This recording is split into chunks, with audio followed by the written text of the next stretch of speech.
Thank you everybody for coming out. Usually in the rain, we get a lower turnout. That is definitely not the case. And thank you, Carmen, for coming up from Philly. Of course, my pleasure. No. So one thing that, in my reading about the book and about you and my reading of the book, I have my guesses, but I couldn't say where exactly the title comes from. Can you explain how you came up with it and what, you don't have to tell us what it means. Maybe you should leave it up to us, but you're welcome to try. It's a really boring answer. I asked a friend, how do you name a short story collection? And he said, name it after the story in the book that most accurately encapsulates the themes of the book. And I was like, I don't want any of these to be the title of my book, like any of my story titles. And so I just mashed a bunch of titles together until they were interesting. And then that's the title. Okay. It's a very scientific and very, it's really brilliant how I operate. I thought you might have some academic explanation of parties as opposed to stories or, yeah. One of the things that you did an interview with the Paris Review, and I think you said something like that you thought it was just your luck that you were natural at writing, something like that. I don't want to put words in your mouth if that's not exactly it, but I think the sense came across that you felt lucky to have found something that you loved and were good at, and I got the impression that you didn't find it right away. So if you could just talk about how you came to writing, after graduating. Yeah, I think I don't remember that quote exactly, but I do think there's something really beautiful about the thing you're being good at being a thing that you also want to do. So like if I could make anything happen, like I could just wave my hand. I want to be a singer so badly. I croon in private and also in karaoke bars pretty frequently, but I'm not a good singer. I'm an okay singer. But so like never, I could work as hard as I want to, and I will never ever be a successful. I want to be a lounge singer is actually my true dream, but I will never be able to do that, which is okay because it's like not what I'm destined to be. But I do love writing, and also, as it turned out, was pretty good at it. So yeah, I started writing as a kid. I wrote weird little books. My dad had this stationery, and I would like write books and then like staple them and then give them to my parents. And they were like really weird and disturbing. Like I wrote this one about a turkey who goes missing, and then he gets home at the end and is very excited because he's home, and then he gets cooked for dinner. And my mom was like super upset. The title of that book was "The Biggest Turkey Can't Find the Farm." It's just sort of want to write into an actual like picture. Anyway, yeah. But which I think I read a lot of like really weird. I read like Roald Dahl and Shel Silverstein and all those like dark children's writers and children. I wrote a lot of like poems that were just like Shel Silverstein. I would just like make my own versions of his. Like I made a version of was it Sylvia Stout who wouldn't take the garbage out, and I would just like write my own version of that poem and like be like, look, Mom, like I made a funny poem, and she's like, okay, that looks exactly like the Shel Silverstein poem we read the other night in that book. But yeah, so I don't know. And then I just sort of kept doing it. And I sort of went different places. Like, in college, I was a photography major. So I actually, I never stopped writing, but I didn't really think of it as like a career or a thing I could do sort of long term. And it wasn't really until I went to grad school that I like kind of came to it, thinking about it like professionally, that I could like finish a book or do that. And you read somewhere that you discovered that you wanted to write in different genres or break from realism while you were at Iowa. And MFA programs, this is a very dated cliche by this point, but the cliche is that it teaches people to write in a very realist way and makes the writing more uniform. It seems that you're a living proof that's not true. Talk about how you discovered genres and whether you do think that MFA programs actually don't do that. I don't think MFAs do that thing that you just said. Okay. I think that people think that, and I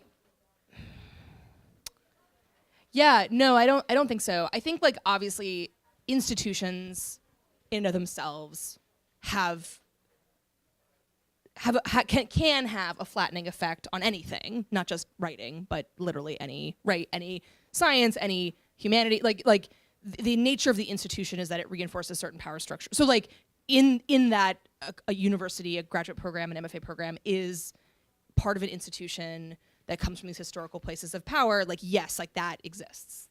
But like yeah, I was at Iowa. And not even just me, like, but well before me, like Kevin Brockmeyer, who's like one of our greatest sort of living fabulists, went through the Iowa Writers Workshop and is like a stunning, amazing, brilliant writer who like really loved the program and like got a lot out of it. So like, and he went there in like the 90s, you know, and like, so I feel like, yeah, people have these impressions about Iowa or MFA programs generally, that they're like not friendly to genre. I never found that to be true. My classmates were always very encouraging. My teachers were really encouraging. I mean, yeah, I was, you know, I read a lot. My friends were like, I mean, when I first got there, I wasn't quite sure what I was doing. And I would sort of write stories that were like kind of like not that interesting, but then there'd be like, my friends were like, so mostly these are pretty terrible, but my friends, no, they're my friends. But they were like, you know, but then they'd be like, there's this moment in this story where like a woman talks to death and like the story like comes alive in that moment. Like clearly your interests, like when we look at your drafts, like we can see where you're bored and we can see where you're interested in what you're doing. And when you're interested, it's these places where like, there's like this like there's like this hole in reality, or there's this like this sort of liminal space. And so then I sort of went back and they were like, you need to read all these people. And I just like made myself a huge reading list and just read like Helen Oyeyemi, George Saunders, Kelly Link, Karen Russell, you know, Angela Carter. I mean, I just read and read and read, and suddenly like found a space. Like suddenly realized that like I had a way. Sorry, let me back up. The thing about being a writer is like you're always trying to figure out like what do you have to say and how do you have to say it, right? That's like the goal, right? That's your voice. And I feel like I sort of knew that I had things I wanted to say about like gender and about sex and things that I thought about a lot, but I didn't know how I wanted to do it. And when I read all those writers, I realized that that was how I wanted to do it, was like using these liminal, imaginative, horrifying spaces to like examine these issues. And then the first story I wrote after reading all these books was this story, Difficult at Parties, which is the last story in the collection, which is a story about sexual violence and uses like this sort of liminal fantasy horror element to it. And it was like the first time where I was like, aha, like I have a thing I wanted to say. I said it in a way that was different and interesting to me. I think this is what they say what they mean when they say like you find your voice. Like this is my voice or something. And then I just sort of just kept going. I forget the original question. No. That works out. Cool. Okay.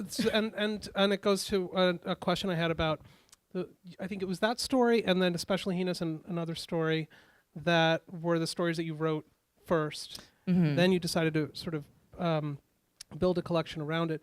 Is there something? Do those stories feel different because they sort of gave you the structure for the story? And then, I mean, do the stories you wrote afterward feel different in any way since they came later? No. So basically, the book, like my thesis for Iowa, was also called Her Body and Other Parties, but only shares 3 stories with this book.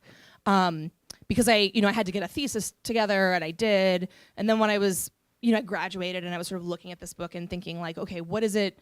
Now I got to start thinking about like what I want to do with this book. Like, do I want to try to get an agent? Do I want to set like, what's going on? And then I was like, I feel like some of these stories just don't fit, and some of these stories just aren't very good. And so I went through and I was like, which are the ones that I think are good? And it was Difficult at Parties, especially Heinous, and Real Women Have Bodies, though that one is so old that I actually had to like I basically rewrote every sentence in that story. Like the plot is identical to the version that's in my thesis, but every sentence is like 10,000 times better. Because I was like reading it being like, oh no, like past Carmen, what are you doing? These sentences are really bad. And so I had to go through and like fix every sentence. And so and then I sort of had stripped back this book to these like 3 stories, gotten rid of the other stuff that I didn't want. And then I sort of had to make decisions every time I would write a new story, like, does this fit in the collection or not? And I was really interested in a collection that examined like sort of themes or were like in conversation with each other. And so I would write stories that wouldn't go in. Like there's a story that I wrote that was in Best American Science Fiction and Fantasy a few years ago called Help Me Follow My Sister into the Land of the Dead. And it's a Kickstarter shaped story, and I really love it. But when I wrote it, I was like, this doesn't fit in the doesn't belong in that book. Like it doesn't. the themes aren't there. Like it would feel weird to put it in there, even though it's a story that like I both love and people love, and also that has done pretty well like as a story. But I just didn't want to put it in because it didn't fit. So then I would just sort of slowly like write, and I would be like, does this fit? It does. And then actually once I'd done a few of those, then I also was noticing gaps. So for example, toward the end of the process of writing the book, I realized that I hadn't written a story about fatness, which was like very important to me, but I hadn't quite figured out a fictional sort of avenue into this idea that I had, or these sets of ideas that I had. And so I noticed that was like, I was like, okay, I'm writing this book about women's bodies. I have to talk about this thing because it's like something that I think about a lot. And so then once I'd had this sort of the book kind of put together, then I noticed that space, and then I sort of filled that space in. Before I forget, you mentioned 8 Bites. I wanted to ask you, I read an essay of yours where you talked about you wrote about your mother getting bariatric surgery. I was wondering how much of life went into that story. I mean, because the narrator has a daughter who is angry about her choices, and are you working through something? Like, Aren't we all working through something? Yeah,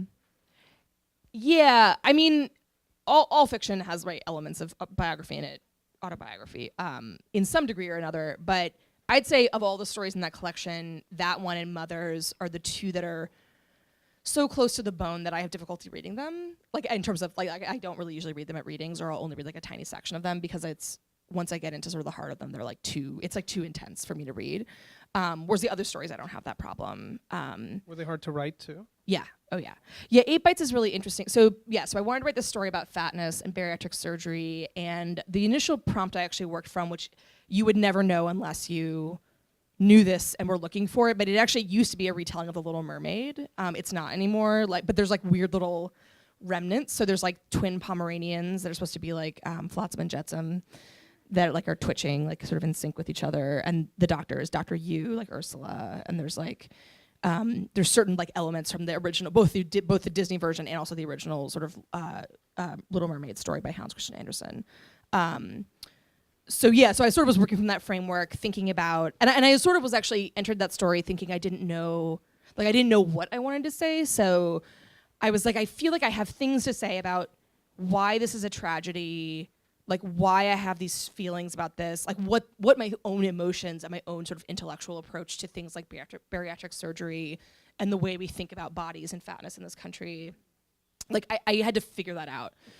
And so I initially started writing it from the daughter's perspective, this 20-something, not unlike myself, and it was too didactic. Like it was just like this like very raw, like just like my feelings, just like really intensely on the page. But it was like not interesting. Like it was like, and I was like, this is not so good. And then I was like, what if I wrote it from the mother's perspective instead? And then the daughter's just like offset, so you never see the daughter. She's on the phone with her mom a lot, but you never like physically see her on the page. So I sort of, and by imagining myself into this other perspective, I unlocked some really like key things that I think I would not have if I had pursued it in the other direction. And then when I got to the end of that story, so for those of you who haven't read it, it's about a woman who gets bariatric surgery, and then this ghost made up of the fat that she loses like appears to her in her house, and then she beats the shit out of it like with a broom handle. And then when she dies, it comes to her to like take her away when she dies, like many years later. And when I wrote it, what I realized when I wrote it was that the tragedy of hating this thing that means nothing but good to you, and that like tries so hard, and the ways in which we're sort of trained to believe that. And but it took me writing the story to figure out that's what I was thinking about it. And now I can just say like, I have feelings about it, and here are like my feelings in this very neat little package.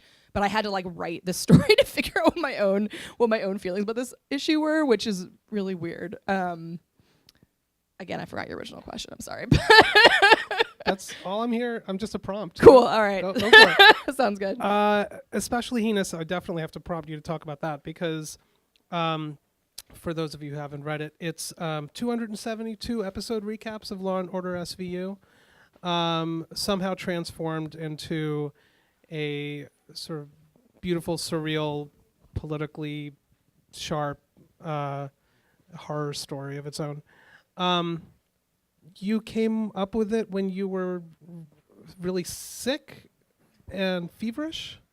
Not well, kind of. So did anyone here get swine flu when swine flu came around in like 2009? Yeah, right. Fucked you up real bad, right? Okay, I got so sick. I was living in California. I was about to break up with my boyfriend, so we weren't speaking to each other. I was away from my family. I lived by myself, and I got really ill. And it was right around the time when Netflix introduced the feature where instead of having to click to the next episode of a show, it would just play the next episode automatically. And I was like feeling kind of sick, and I called out of work. My whole office got swine flu, so like everybody was sick. But I called out of work. I was like the first one. I was like the harbinger of doom. So I called out of work, and then I was like, I've never seen Law & Order SVU like in order. I've only ever seen it like everyone sees it, which is like you catch half an episode on USA Today or whatever, or not USA, and then you're like, oh, and then 5 hours later you're still watching like this horrible marathon of Law & Order SVU. And so I was like, I should just watch it in order. I should just watch it from the beginning. So I started playing it, and then I got a fever so high that I hallucinated I lost 3 days. Like I should have been in the hospital. And when I came to, and I was like, and I think I was dragging myself to the shower to cool off, and then I would sort of stagger back into my bed, and I was just really fucked up for 3 days. And then I came to, and it was still playing.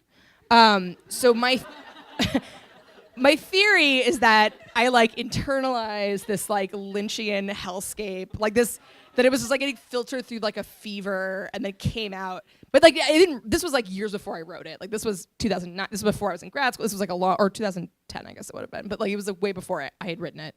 And then and then years later, when I was at Iowa, I was also watching a lot of Law & Order SVU, as you do, and I was thinking about, and I think at some point I had occasion to look up an episode. I was trying to find an episode that I was thinking about, and so I looked up a description, and I was like, man, these little capsule descriptions are so weird. They're so weirdly compressed, and they so inaccurately capture what the episode is actually about. I was just thinking about the form of that.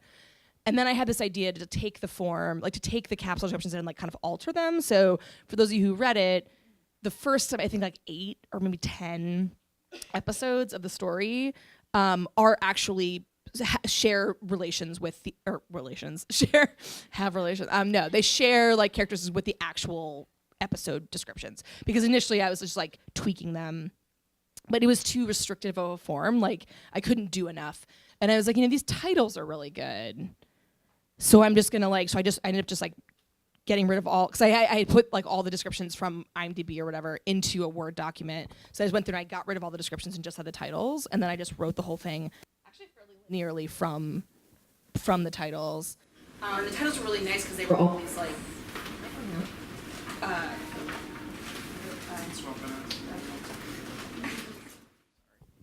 thank you. Oh yes. So then I was like, what was I saying? You wrote it linearly. Oh right, yeah. Oh, and the title sort of gave me, because they were all these single word titles, and they gave me these little sort of monkey bars to swing on to kind of launch me through the story. So then I would look ahead and I'd be like, oh, that title could fit this plot line that I'm developing. So it was just this really, and then I feel like it was kind of was a fugue state, and then I wrote it and I was like, oh, I'm done. This is super weird. Can I do this? I guess. Who will stop me? I don't know. And no one stopped me, and here we are. But so that's amazing. I had that craft question about it, which I guess you just answered, and you pulled it off. But you've said before that there are stories that you haven't been able to pull off. I mean, so what's in your drawer? Is there a Glee fanfic or, what's can you give us an example of something that didn't work? Oh, I have tons of it. Yeah, I'd say easily 2/3 of my experiments that are formal experiments do not work and don't even go anywhere. I can't even begin to describe them because they're just so profoundly broken. It's just this broken toy.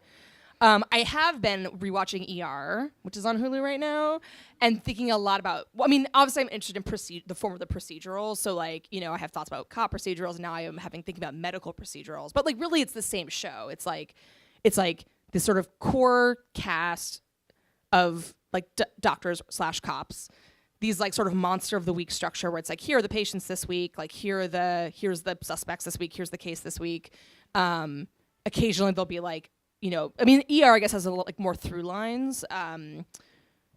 But yeah, so anyway, but I'm like, I can't do that twice. I can't have another book with another weird like I won't do that to people. So I had to figure out some other way to let off this weird energy I have, which comes from watching a lot of ER in a really short amount of time. But I can see where it fits with what you like to do, because it's another set of conventions that you can play around, just like a horror story or a fairy tale or anything like that. Yeah, I mean, I just whenever I do anything, like when I play lots of video games. Not so many right now because of the tour, but like I play video games. I watch I watch a ton of TV. I watch movies. Whenever I'm doing those things, I'm always thinking about, like, especially if it's a thing that like gives me pleasure. I'm like, why is this so pleasurable? Like, what about this? So like, I don't know. So like, I got married last year, and I was making centerpieces. My wife would leave for work, and I would be like in my pajamas, like hot gluing centerpieces. And then she'd come back, 8 hours later, and I would be in the same position, like still hot gluing centerpieces with like a crazy look on my face and like still my pajamas. And I was watching Kitchen Nightmares, which I had never seen before, and I watched all of it in the course of like these centerpieces. And every day she'd come home and I'd be like, I have a theory about this show. And she'd be like, but usually the theory was always, it's all about masculinity. Like basically every episode was about like Gordon Ramsay establishing his sort of masculine authority and the men like submitting to it or rising to it, depending on who the man was like in the episode. Most episodes were like that. So I had like a working theory, and I was like, too bad this show's been off the air for 3 years, or I could write a really great essay for her. But I'm always like too late to the show, because I was like, now no one will want that essay. But but yeah, so I feel like whenever I'm doing a thing, I'm always thinking, or like another example would be, I've been playing a lot of games, like video games, and anyone who plays video games would know this thing, which is like, if you're playing a part of a game like an RPG where you have to like approach like a camp or a base, and you have to pick off like enemies, there's this thing that happens where there's like this automated chatter that's happening, right? So the game is just like, you can hear the bad guys going like, what's that? Do you hear that? No, I don't hear anything. Never mind.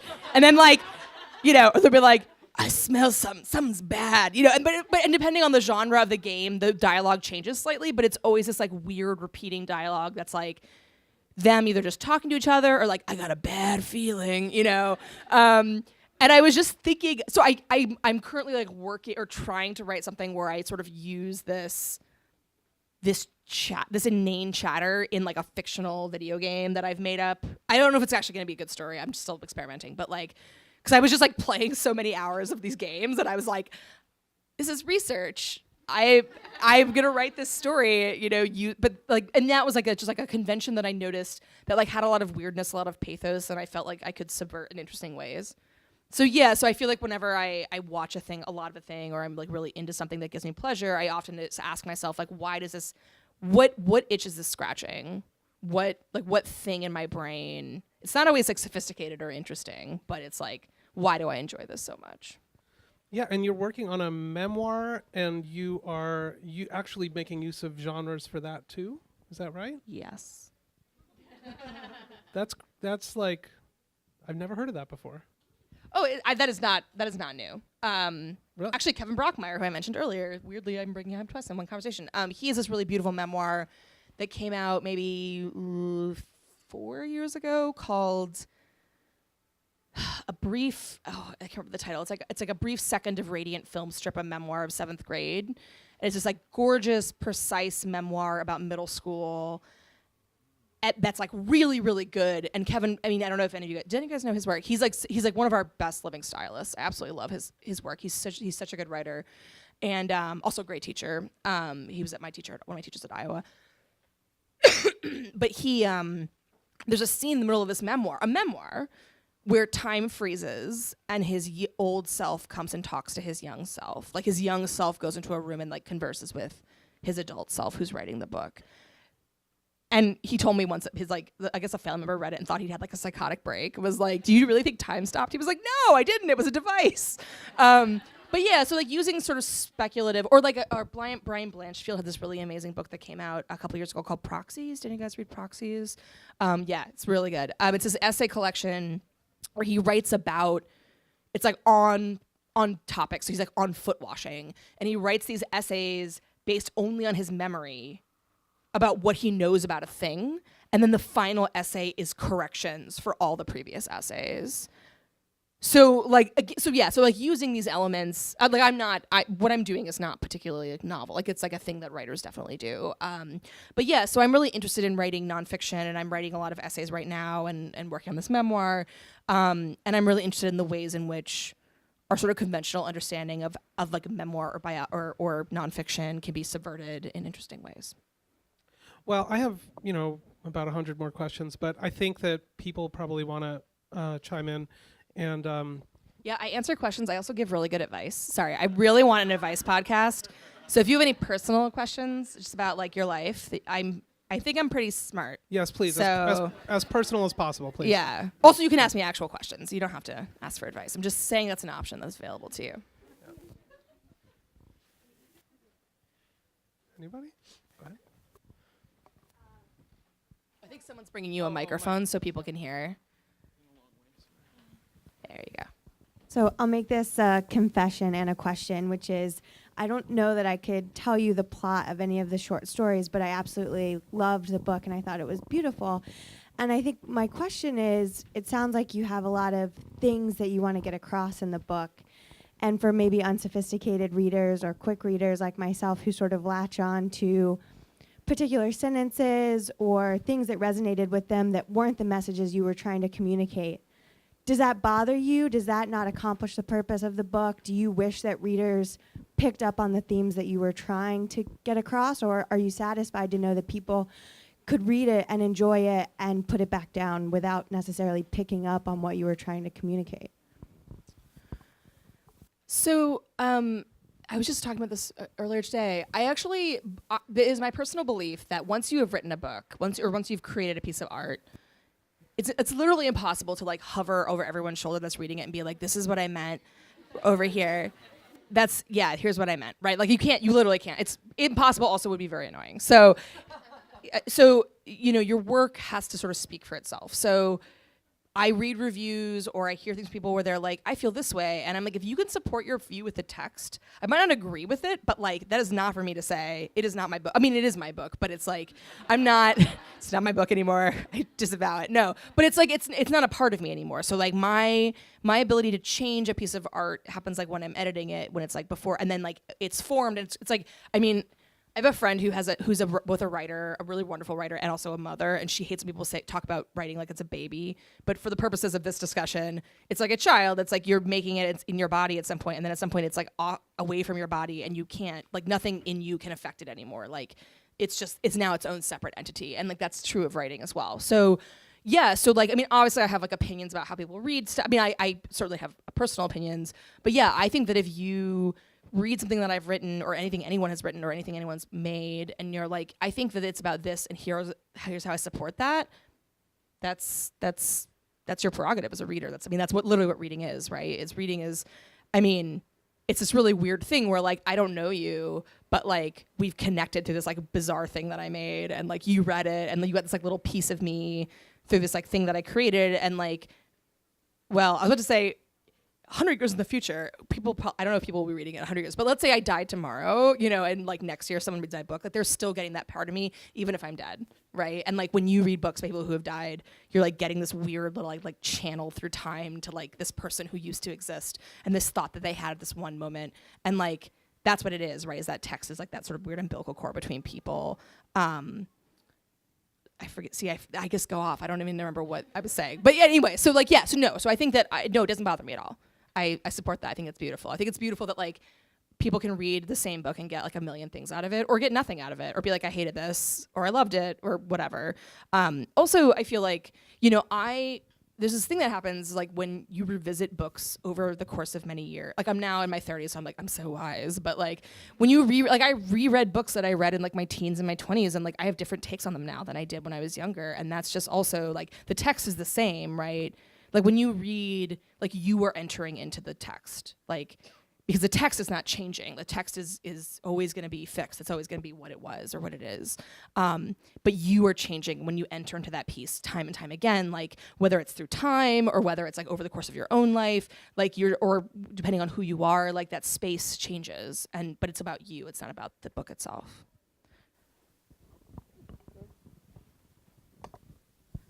Could you talk about some, I guess, really particularly successful or like exercises or strategies that you sort of go to when you're trying to make your story go from like you have these ideas you want to get across into like, okay, here's a scene, you know, here's a story with characters, and like what is that process like?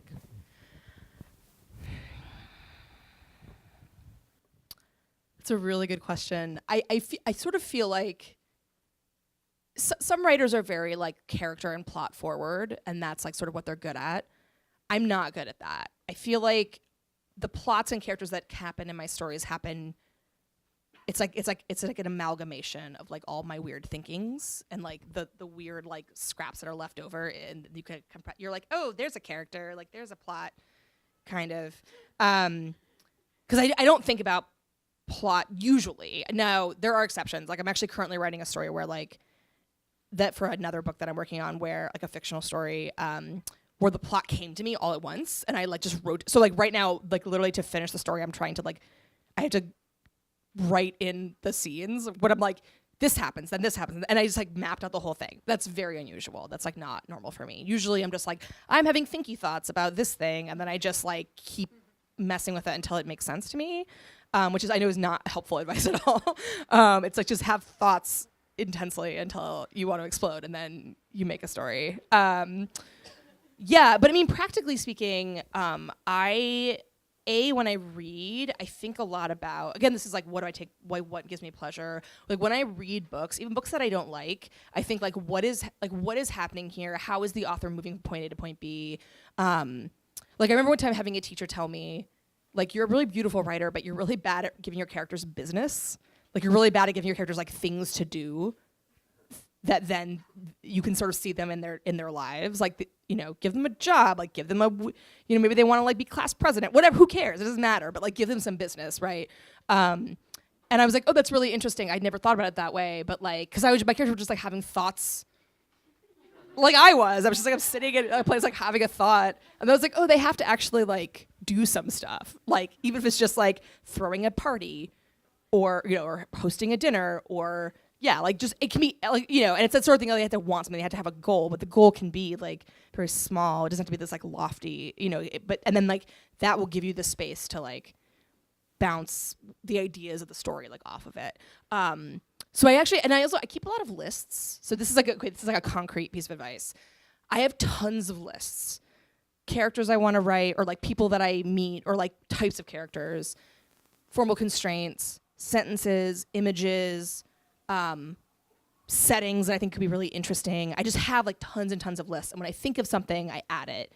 So like if I'm so like The Husband Stitch, the first story in the collection, was literally a combination of an idea that I had about a housewife who really likes sex, an idea that I had about writing about urban legends, an idea I had about retelling the girl with the green ribbon story, and the title, The Husband Stitch, which was a phrase my aunt, who's an OBGYN nurse, told me about.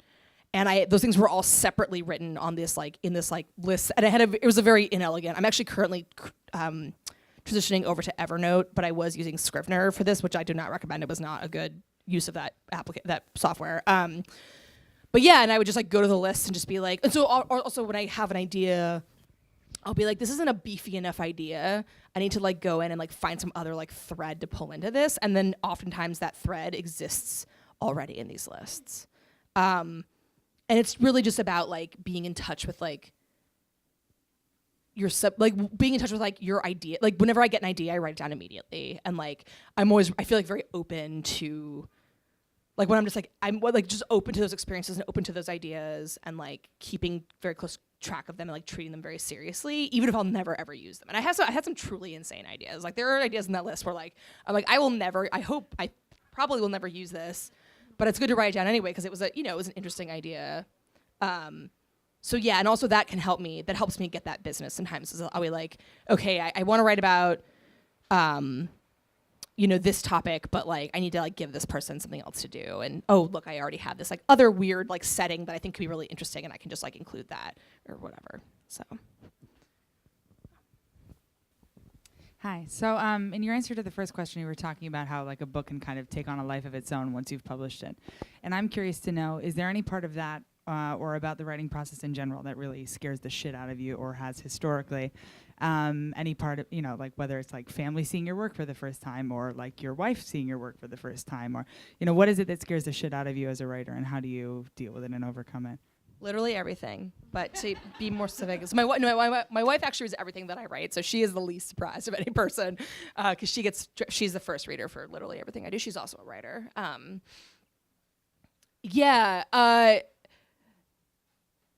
It's really scary. I'm not so when people are just like, I don't like what you wrote. I'm like, okay, that's fine. Like that actually does not scare me. Like, that's like the least scary thing, because like people don't like work, and that's just whatever. Who cares? I think I'm scared about getting things wrong. I'm scared about not being smart enough to accomplish the goals that I want to accomplish, like in a piece of writing, like not feeling I can rise to the challenge of the work. And like there are ideas that I have for books, for novels and short stories and things, where I'm like, I am not the right writer for this right now. Like I'm not good enough. I'm not smart enough. I will be one day. Like I will be a different writer in 10 years. Assuming we're all here in 10 years, we may not be. But assuming that the world has not been blown to smithereens, like, in 10 years, maybe I'll be a more mature writer. I'll have like a different way of thinking about my work, and maybe like then I can tackle this project that I have an idea for, but I can't quite like get into. So that fear that like that gap is like very scary. I'm scared about uncovering things about myself that I wasn't expecting. I'm scared about, I guess, like hitting nerves. Like I said, those two stories in the collection that I have trouble reading, and like both of those I feel like were very raw, and I feel like, but also helped me kind of think about my life in a certain way, and like certain things that had happened to me in a certain way. But also I felt, it was like scary to like get that close to myself, if that makes any sense. It's all very existential, like because the practical stuff being like, well, people won't like my work. It's like people will always not like your work. That's normal. You will be rejected. You will be, those things I know those will happen. Like that doesn't really scare me. It's all very like, it's very cosmic, which is like not helpful to me at all. And I'm just like a very anxious person, so I spiral really easily. So, actually before this book sold, I actually was worried. I'm a hypochondriac. I think I'm going to die about every week. And I thought I was going to die. I won't even tell you what. I thought I was going to die of this really weird disease. And I was like, what if I die before I sell my book? Oh my God. And then once I sold it, I was like, what if I die before my book comes out? Oh my God. And I'm like, what if I die before my next book comes out? It's like this endless. Sorry. Yeah. Anyway. I'll die one day. There's always a part of me that's like, well, if I'm a hypochondriac, that means I'll never get sick. But you got swine flu, so it didn't work. Yeah, it's not. Yeah, I could talk about hypochondria for 10 years. Yeah, don't be like me. It's not a good way to live. Hi there. Hello. I've noticed that a lot of the books that have been rising to the fore of our national consciousness are books that deal with hauntings or ghosts. So there's obviously all of the women who are haunted in your collection. There's Lincoln in the Bardo. There's even like Sing Unburied Sing, which deals with ghosts. So I'm wondering if you think there's something about our current moment that is encouraging us to sort of prize literature that deals with hauntings or ghosts in some way. Is this just like the new vampire craze? I hope that's not what. I hope it's just not. It's funny you'd ask that, because I'm really obsessed with haunted houses right now, like to the point where I teach at Penn, and they were like, what do you want to pitch for the spring? And I was like, can I do a whole class about haunted houses? Is that okay? And they were like, sure. So yeah, because it's like all I've been thinking about for the past like 2 years, for reasons I don't fully understand. But I do have a theory. So there's this really great book by Colin Dickey called Ghostland. Has anyone read Ghostland? It's really, really good. It's a nonfiction book where he goes to supposedly haunted, I guess whether or not they're haunted depends on like if you believe in hauntings or not, but like haunted places in the US, and he sort of writes these essays about them and the ways in which the hauntedness of them reflects some element of American culture. So for example, there's this place he goes to in Virginia that is supposedly like one of the most haunted places in the country. And he sort of like goes around, is like going on all these tours and like learning about all the ghosts that supposedly exist there, and is like, okay, so here's the weird thing. All the ghosts in all these stories are all white. And we are literally feet from the place where like the most slaves were bought and sold and traded. But like there's literally not, and there's not a single ghost in this pantheon that is not white. What does that say about our own ability to like reckon with our national past? Right? And it's a whole essay about that. It's really beautiful. I'm not doing it justice, but it's a really great essay. And then he talks about the Winchester House, which is in California, which actually there's a movie coming out that's like with Helen Mirren, who I love. I'll go see it. I love her. And I love haunted house stories. But the story with her, with Mrs. Winchester, was that like her husband died.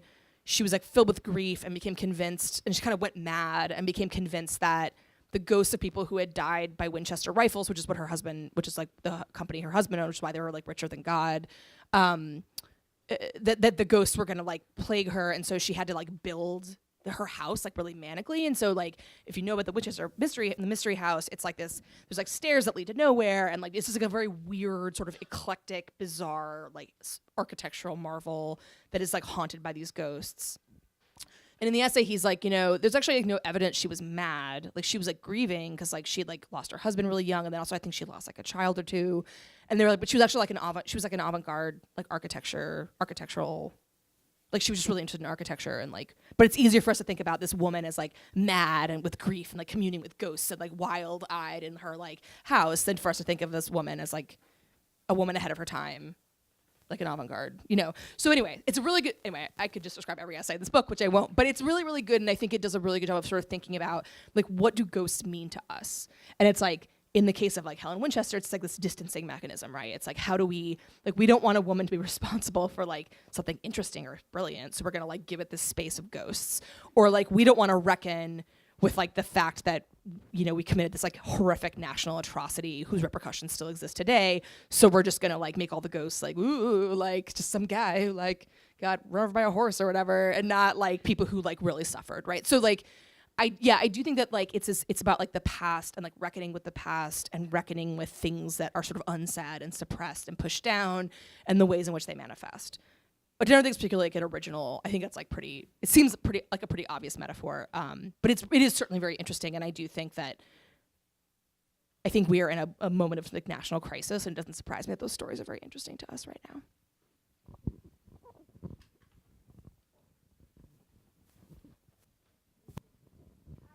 I'm wondering if you could break down the threads of your artist residency story. Or artist residency.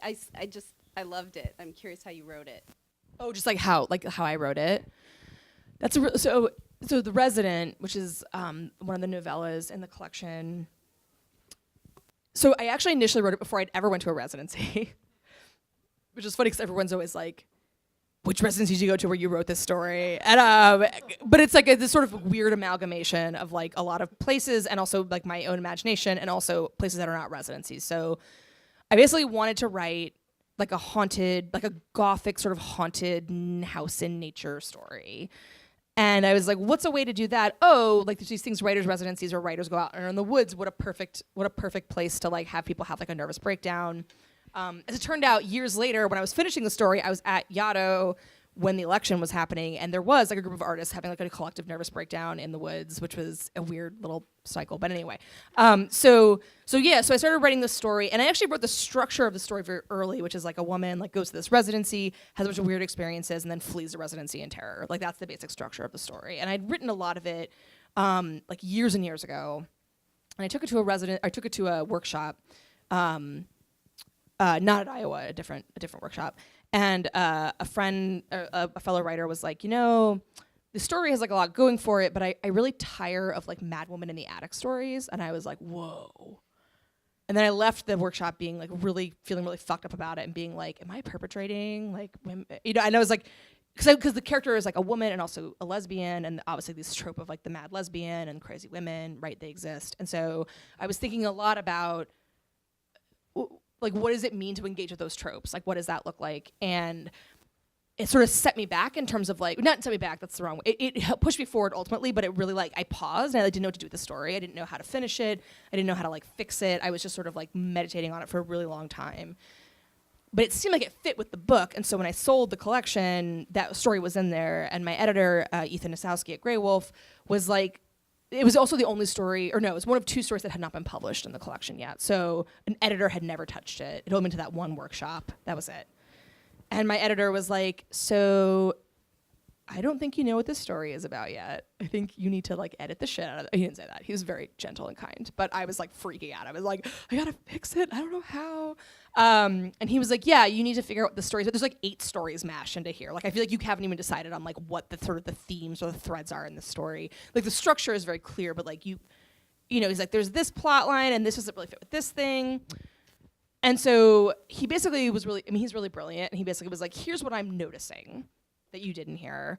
And he observed that there was like the character, the protagonist of the story references this incident in her childhood, which we never see.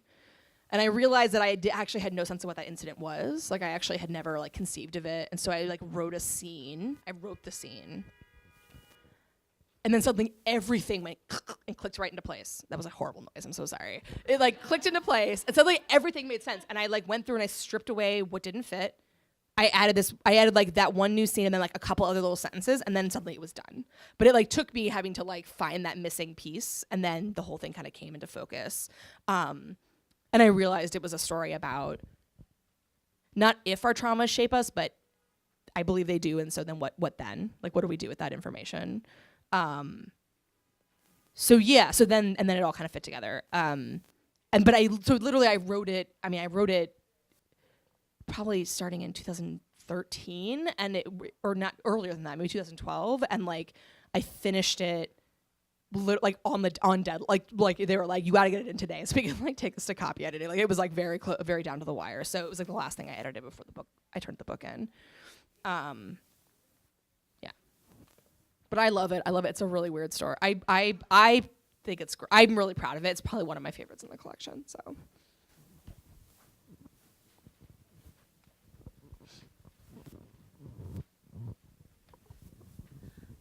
Thank you. I would love to read your Kitchen Nightmares essay if you ever publish that. Thank you. We'll see. Yeah. That's not my question, but in the intro, there was the Slate review that described some of your stories as feminist, and I can't think of any concrete examples, but I seem to recall a lot of like artists or critics like really bristling at the idea of describing art as feminist. Like there's something you can't, like a piece of fiction can't be feminist inherently, or that you shouldn't describe it that way. So I'm just curious like what your thoughts are on that, if you have any feelings about the term being used to describe art or literature in any way.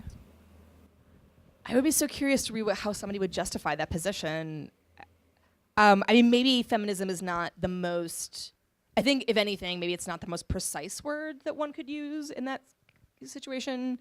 And I know people take issue with like that word specifically, but yeah, like I believe my work is very political, and I think it's political along certain axes, and that those axes include gender. And so yeah, I would describe my book as feminist.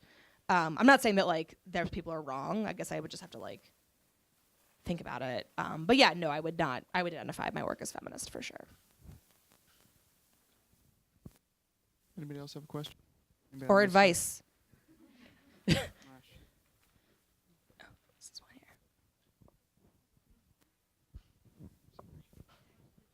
here.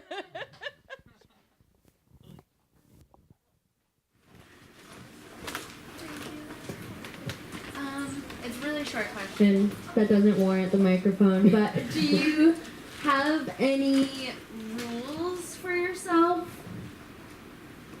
when it comes to writing? Can you be more specific than that? What do you mean by rules? Lists and like Uh-huh. down right away. I don't know, like you won't read your work as you write, or or when you're reading it the first time through, you'll only look for this type of thing? Yeah. How do you stay? I don't know what your ultimate goal or your primary challenge and ultimate goal is in your writing process. Like, Yeah. is it to be productive or is it to explore?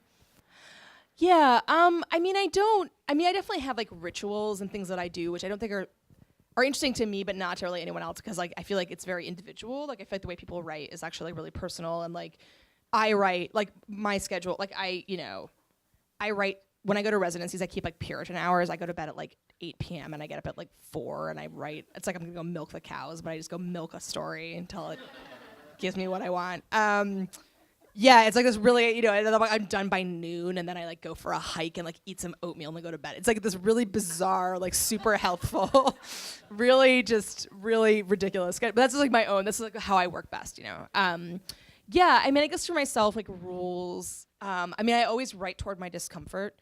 Because my best work has come from me doing that. Like I'm actually working on this story right now that scares the shit. The question before about fear. Like I'm working on a story right now that scares me a lot. Because it deals with some topics I've never written about, and also because it's historical, and I'm really afraid of research of all kinds. And so I'm like really freaked out by it. And so I'm just like, but every time I would sort of feel like stressed out, I'd like try to steer back toward it, because I feel like that's all. And ultimately, I like had like a kind of a breakthrough that I thought was like really important, and I'm really glad I did that. So I steered towards my discomfort. I always actually reread what I wrote, because I feel like, I don't know, I sort of feel like I feel like often I'm like, ooh, good job, past Carmen. Like, that's really good. I don't really remember writing that, but it's a pretty good sentence. Yeah, so I usually do reread what I've written. And I actually find it very like, I don't know, it makes me feel good. I'm just like, okay, I made some words yesterday, I can make more words today, or whatever. Yeah, I read a ton. If I'm stuck, I read. Or like go for a walk or something. Like I have different things I do to like kind of unblock my brain. But honestly, like I'd say when I'm feeling stuck, I'm just not. Because I feel like people, like when they're writing, they forget to read, and then they're like, how does anyone make words? Like no one else has ever made words except for me, and I don't know how to do it anymore. Oh my God. And then you read a book and you're like, oh, someone else did this already. And if it's a good book, then you're like, I feel so inspired. And so I feel like it's just like, there's nothing better to like unblock like mental constipation. It's like the X-lax of your brain, is like other people's writing. So yeah, so I feel like that's also like really, that's like a thing I also do too, is like I can't forget to read, because if I do, then I actually do. And then I'm like, and then when I'll feel terrible about my writing for like 3 days, and I'm like, oh, I need to read a book. I need to read someone else's book that they wrote that I did not write. So, yeah.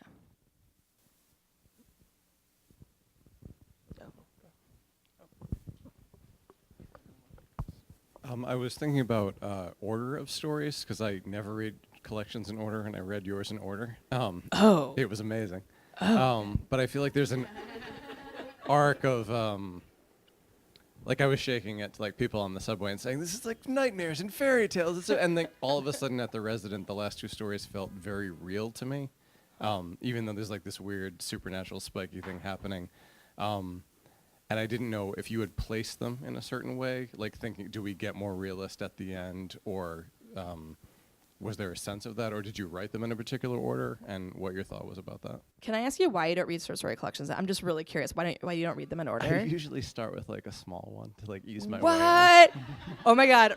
Every writer I know would have a heart attack to know that, because everyone thinks about their order so intensely, and then they'll be like, I don't read it in order. Like I just, that's really fun. Anyway, okay, sorry. I didn't mean to shame you. That's fine. You read how you want to read. It's not going to change. Okay, good. All right, that's fine. I did think about the order very much. The order I wrote them in is not particularly interesting to me, but the order I put them in, my editor and I, that was a conversation that we had while we were putting the book together. And I had also talked to Kevin Brockmeyer, 3 Times the Charm. I'd written to Kevin because he has several collections that are really beautifully ordered, and I was like, hey, like, what's your philosophy on ordering a short story collection? And he wrote back this like really thoughtful email where he talked about like thinking about like a mixtape. So like imagine that you're making a mixtape for somebody that you really care about. Like the order you put the songs you pick are important, and also the order you put the songs in are really important, right? And there's like a mood and sort of an energy and like a movement to a mixtape or a mix CD or whatever, or a playlist. And that's what you kind of want. And so he sort of had a theory as what he wanted to do, or what he's like, if I was to order it, here's how I would order it. And I sort of took that list and kind of played with it a little bit and then showed it to my editor. And my editor was the one who wanted to put the husband stitch first, which I did not want to. Well, I didn't want to do it, but I had not done it. And I was like, and for years they were just in the order that I'd written them in. So Difficult Parties was first, and then 8 Bites was last. So I really wanted to think about the order in this sort of meaningful way. And my editor was like, yeah, the husband stitch is like, it's like open with a bang, no pun intended. Like it's this really it's like you got everything the collection's got. You've got like sex, bodies, urban legends, weird shit. Like just open up horror, just open up with that, because that's what the book is. And then like if they don't like it, they'll stop reading. And and if they like it, then they'll continue. And that's like what you want, right? Is you're sort of like giving this like entrance, like what's in your foyer, right? You're like, here's my foyer, which is the rest of my home is beyond it, but you have to be in the foyer first, right? And then like I wanted the Law and Order story to be in the middle, because it's like this big weird hinge that kind of launches you into the second half of the book. I wanted Difficult Parties to be last, because weirdly, though it's a story about rape, it's the most optimistic ending of all the endings. And I sort of felt like I was obliged to my poor reader, who I had dragged through my own personal nightmares for like so many pages, to give them like a little uplift at the end. So it sort of ends on this note of hope, which not a lot of the stories do. So I wanted to end that way. So like thinking about like how you want, like when you write a story, you want an ending. The ending of the story matters because you want to send the reader out in a certain way.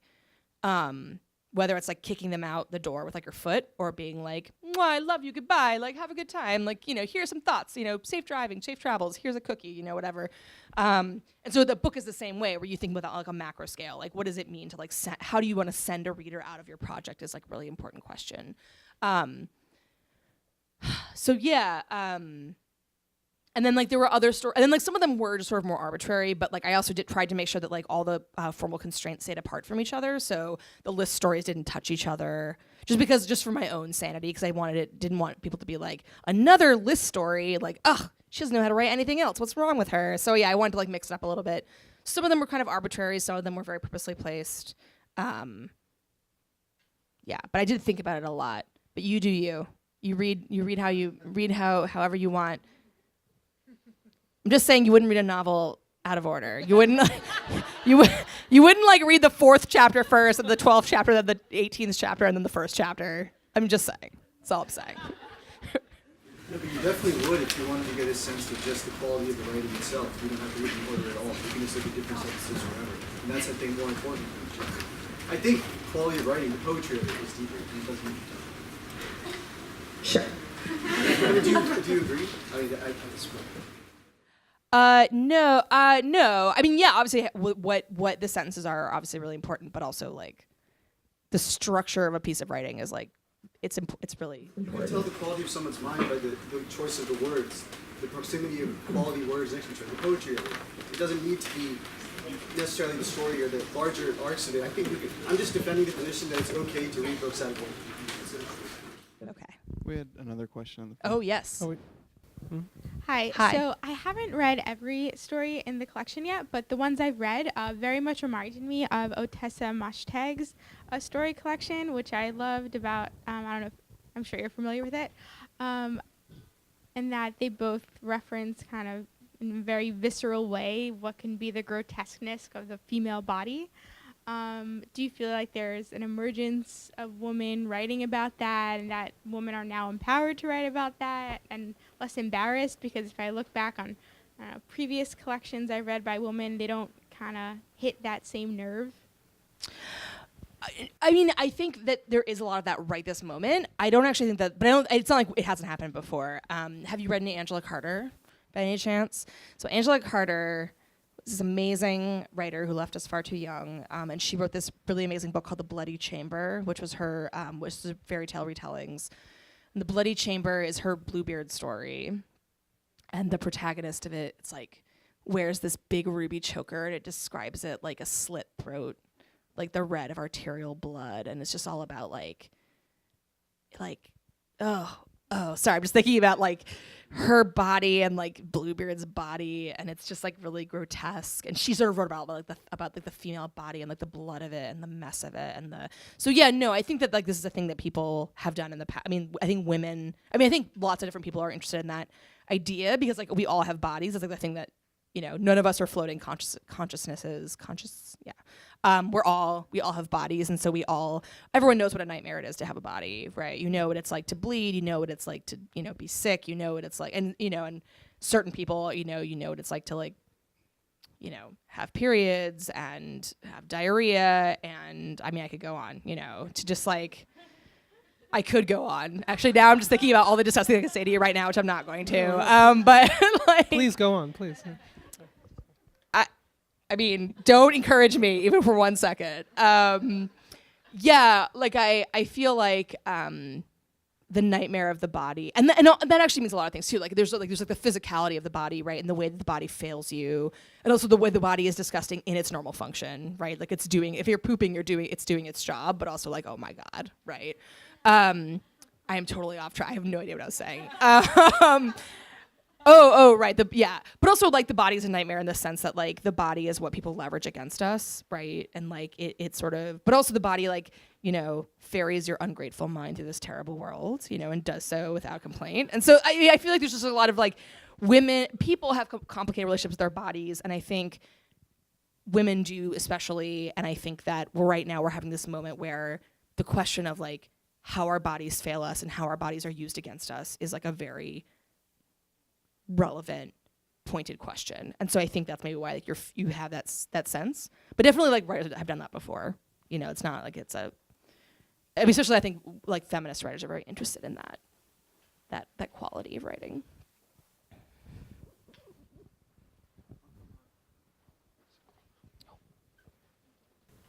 Oh, it's been me. Okay. It's really important to me to have something creative going on at all times, but I have a day job and like life is crazy. And so I was wondering have there ever been like areas of your life, this is an advice question. Okay, excellent.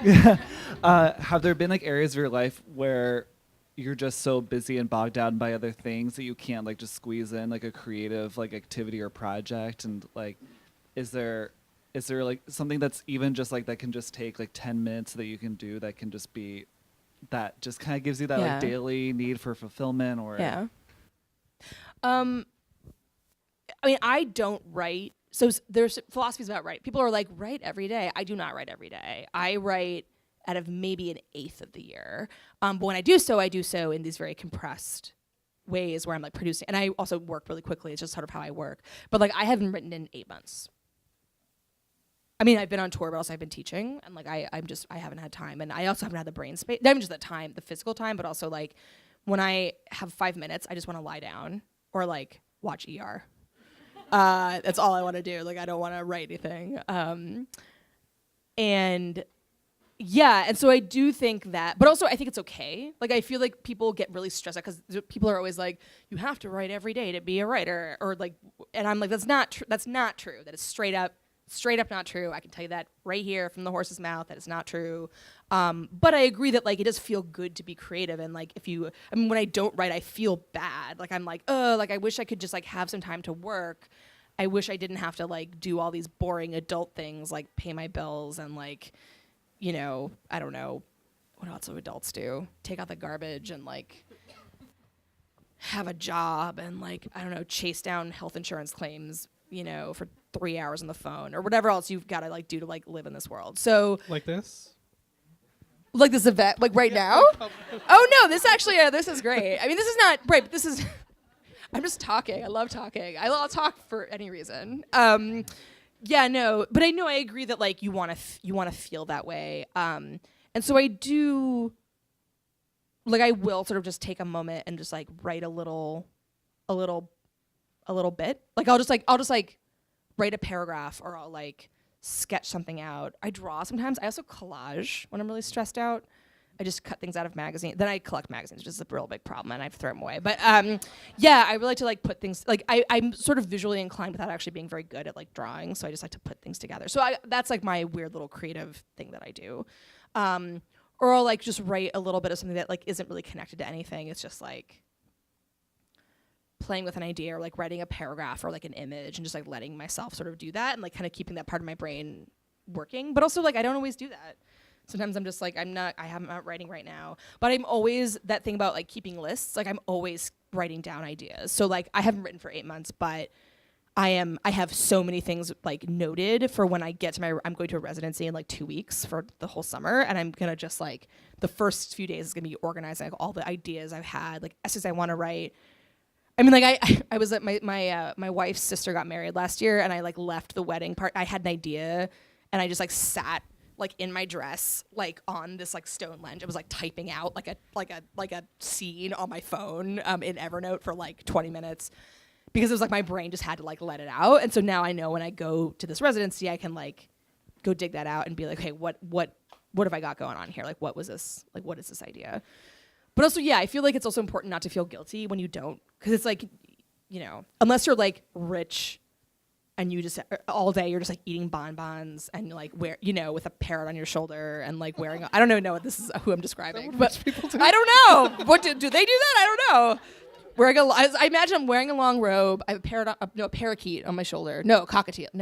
Cockatoo with the big white, with the big plumage. Yeah, cockatoo on my shoulder, a martini, bonbons in a solarium. That's what I'm imagining. So unless you're like that, where you have like endless time, you don't have to work for a living, you don't have to do anything. In that case, like whatever, that's fine. But like, if you're a person with a job and you've got to like live your life, it's okay not to feel guilty that you're like not, wildly creative at every moment and that you're not like doing your art at every moment because like you're a person in the world.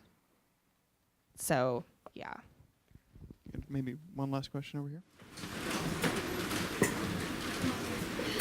So along the lines of your book being called a feminist work, I was wondering if you feel any pressure to write something that will like affect change, however big or small. Did you guys all hear that? Do I feel pressure to write work that affects change? Like, do I feel pressure to write feminist work? No, I don't. I mean, I do feel, because I'm never like, I need to write a feminist story now. Like, I am an increasingly radical feminist who makes art, and so the work reflects. I mean, what art is, it's like that essential quality. It's right. If you're writing to be like, I want to write a political story now, then like you're doing it wrong. Like you should be working from a space of like, what am I interested in? What questions do I have? What is my perspective? Like, what am I? That's the place we want to work from. So I think my work is sort of naturally feminist in that way. I do have an anxiety, and I feel like this is probably true for like a lot of, sort of writers, especially right now, where it's like, what good is my work doing? Like, ultimately, like, is it helpful to anything? I mean, the world is like coming apart. Like, is it? And that's like a deep set anxiety that keeps me awake at night that I don't know I have no answer to that. Like, I don't really know.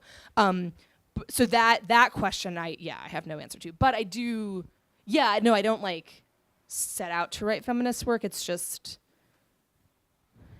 the work is sort of reflecting. I mean, all stories are functionally like math problems that like I have a question and I'm writing the story to arrive at the answer. Like it's like a proof. I'm like trying to figure out, like I'm trying to get to some solution. I don't know math, so that's if there are math teachers in here being like, I don't know what she's talking about. That is not how that works. I'm so sorry. I haven't taken math since like my first year of college, but it's like, I think it's like a problem I'm trying to solve. So like people say like, how do you know when a story is done? And it's done when I have answered the question that I set out to answer. And and so that's sort of what you identify as like feminism is just me being like, hey, I'm a woman in the world right now, and like I need to like arrive at some. I'm like asking these questions, and so like, and that is feminist, right? Like that act and that like those questions are feminist, and so that's why the work is that way. So, yeah. Are we done then? Yeah. Yes? I think so. Thank you. Yeah, thank you, you everybody. so much. Thank you.